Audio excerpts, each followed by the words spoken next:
ሰላም ጤና ስጥልን ውድ አድማጮች እንደምን አላችሁ? ዜና እናሰማለን። በቅድሚያም ዋና ዋናዎቹ በአዲስ አበባና በተለያዩ ከተሞች በተከሰተው የናፍጣ እጥረት መቸገራቸውን አሽከርካሪዎች አማረሩ። የሚመለከታቸው የመንግሥት አካላት በነዳጅ ስርጭት ላይ አስፈላጊውን ቁጥጥር እንዲያደርጉም ጠይቋል። ከጋምቢያ የባህር ዳርቻ ወደ አውሮፓ ለመሻገር ሲሞክሩ የነበሩ ስደተኞች የጫነች ጀልባ በመስጠሟ ወደ 7 የሚሆኑ ሲሞቱ 100 የሚጠጉ ስደተኞች እስካሁን ደብዛቸው አልተገኘም። የኢራን መንፈሳዊ መሪ አያቶላህ ኻሜኒ በሀገራቸው ጠላት ላሏት አሜሪካ እጅ እንደማትሰጥ አስታወቁም። ኻሜኒ በሀገሪቱ ቴሌቪዥን በተሰራጨው የተንቀሳቃሽ ምስል ለዶናልድ ትራምፕ ዛቻ በሰጡት ምላሽ ሁከት ፈጣሪዎች አርፈው መቀመጥ አለባቸው ሲሉ ተደምጧል። ዩናይትድ ስቴትስ በቬንዙዌላ ላይ ከባድ ጥቃት በመፈጸም የሀገሪቱን ፕሬዝዳንት መያዟን አስታወቀች።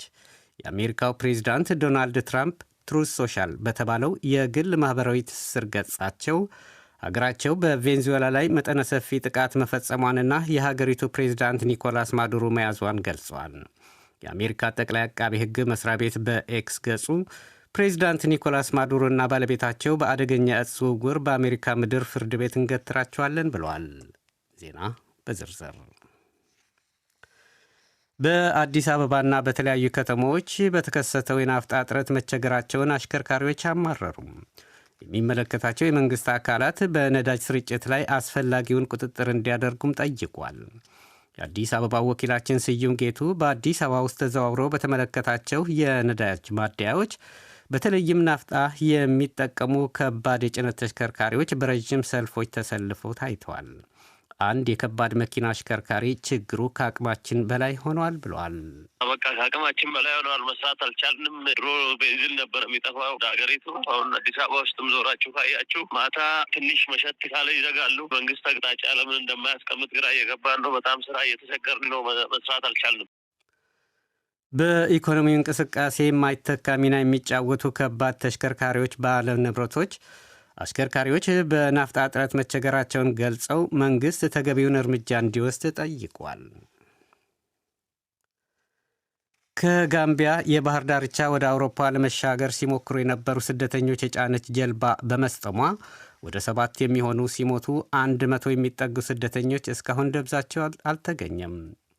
የሀገሪቱ ፕሬዚዳንት ኤዳማ ባሮ በአንድ የሀገሪቱ ቴሌቪዥን እንዳሉት የሀገሪቱ የአደጋ ጊዜ ሰራተኞች ከአሳ አጥማጆች ጋር በመተባበር በሕይወት የተረፉ ካሉ የማፈላለግ ሥራ እየተከናወነ ነው።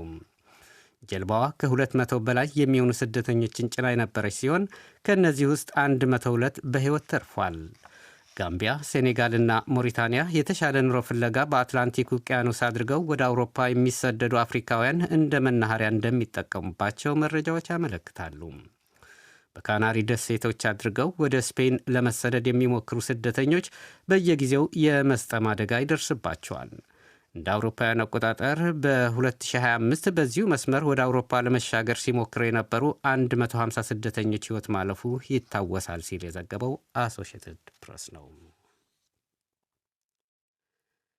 የኢራን መንፈሳዊ መሪ አያቶላህ ኻሜኒ ሀገራቸው ጠላት ላሏት አሜሪካ እጅ እንደማትሰጥ አስታወቁም። ኻሜኒ በሀገሪቱ ቴሌቪዥን በተሰራጨው የተንቀሳቃሽ ምስል ለዶናልድ ትራምፕ ዛቻ በሰጡት ምላሽ ሁከት ፈጣሪዎች አርፈው መቀመጥ አለባቸው ሲሉ ተደምጠዋል።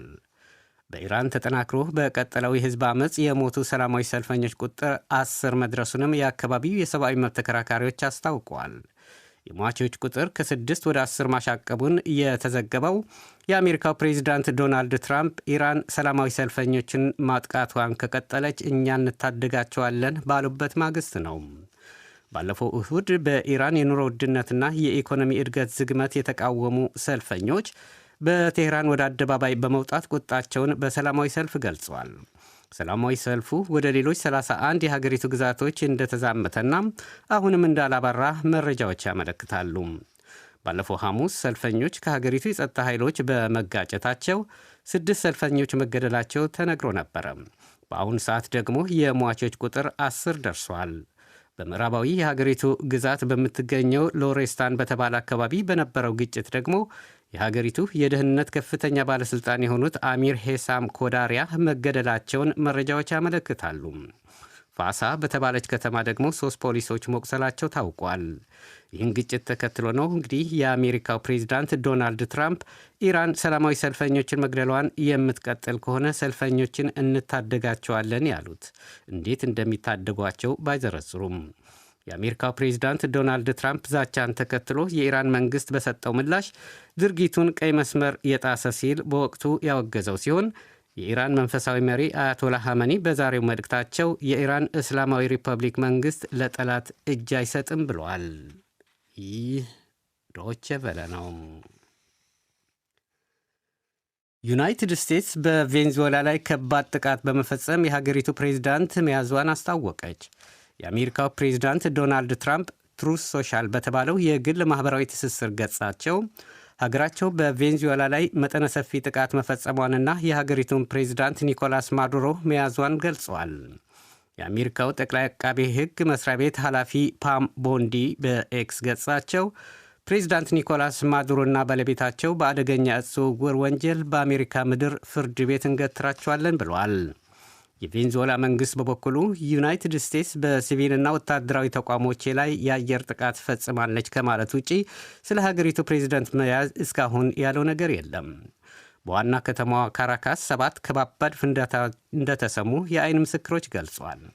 ሄሊኮፕተሮችና ወታደራዊ አውሮፕላኖች በካራካስ ሰማይ ሲያንዣብቡ መታየታቸውን የተለያዩ የዜና ማሰራጫዎች ገልጸዋል። የቬንዙዌላ መንግሥት ቆየት ብሎ ባሰራጨው መግለጫ ዩናይትድ ስቴትስ የፈጸመችውን ጥቃት በጣም ከባድ ወታደራዊና የተባበሩት መንግሥታት ድርጅት ቻርተርን የጣሰ ድርጊት ብሎታል።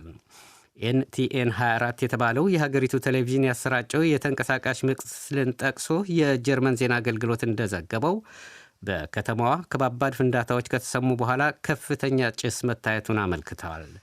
ስለደረሰው ጉዳት ግን እስካሁን የተባለ ነገር የለም። በርካታ የዓለም መሪዎች ድርጊቱን እያወገዙ ነው። የኮሎምቢያው ፕሬዚዳንት ጉስታቮ ፔትሮ መግለጫ ለመስጠት የቀደማቸው የለም። ፕሬዚዳንቱ አሜሪካ በካራካስ ላይ ጥቃት መፈጸሟን ገልጸው የተባበሩት መንግሥታት ድርጅት ሁለቱን ሀገራት ወደ ጠረጴዛ ውይይት እንዲያመጣቸው ጥሪ አድርገዋል። ሩሲያ በበኩሏ ድርጊቱን የተባበሩት መንግሥታት ድርጅት የመተዳደሪያ ደንብ የሚጥስ ነው ስትል ተቃውማለች። ኢራንም ድርጊቱን አውግዛለች። ጀርመን ድርጊቱ እንዳሳሰባት ስትገልጽ የአውሮፓ ህብረት ዓለም አቀፍ ሕጎች መከበር አለባቸው ብለዋል። የኩባው ፕሬዚዳንት ሚሄል ዲያዝ በበኩላቸው በቬንዙዌላ ላይ የተፈጸመ ወታደራዊ ወንጀል ብለውታል። ዩናይትድ ኪንግደም በወታደራዊ ዘመቻው እጅ እንደሌላት አስታውቃለች። የብራዚሉ ፕሬዚዳንት ጃቬር ሜሊ ግን ለየት ያለ አስተያየት ነው የሰጡት። የቬንዙዌላው ፕሬዚዳንት መያዝ መልካም ዜና በማለት ደስታቸውን ገልጿል። በቬንዙዌላ የነጻነት ንፋስ እየነፈሰ ነው፣ ረዥም ዕድሜ ለነጻነት ሲሉ በኤክስ ገጻቸው ጽፏል።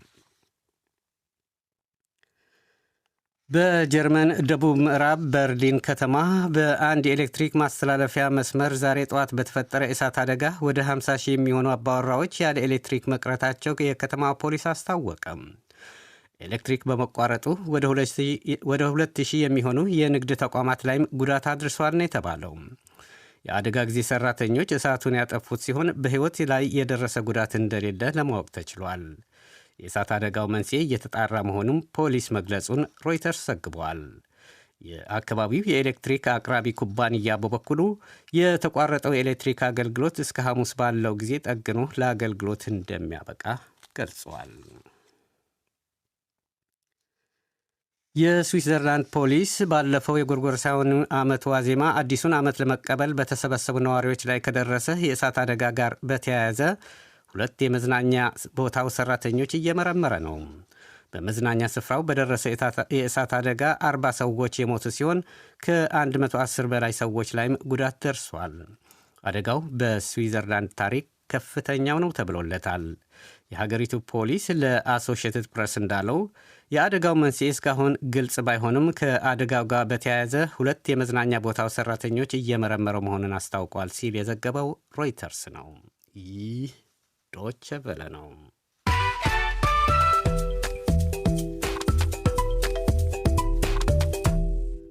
አድማጮች፣ ዜናውን ለማጠቃለል ዋና ዋናዎችን አንዴ በድጋሚ ላስታውሳችሁ። በአዲስ አበባና በተለያዩ ከተሞች በተከሰተው የናፍጣ እጥረት መቸገራቸውን አሽከርካሪዎች አማረሩም። የኢራን መንፈሳዊ መሪ አያቶላ ሐመኒ ሀገራቸው ጠላት ላሏት አሜሪካ እጅ እንደማይሰጡ ገለጹ።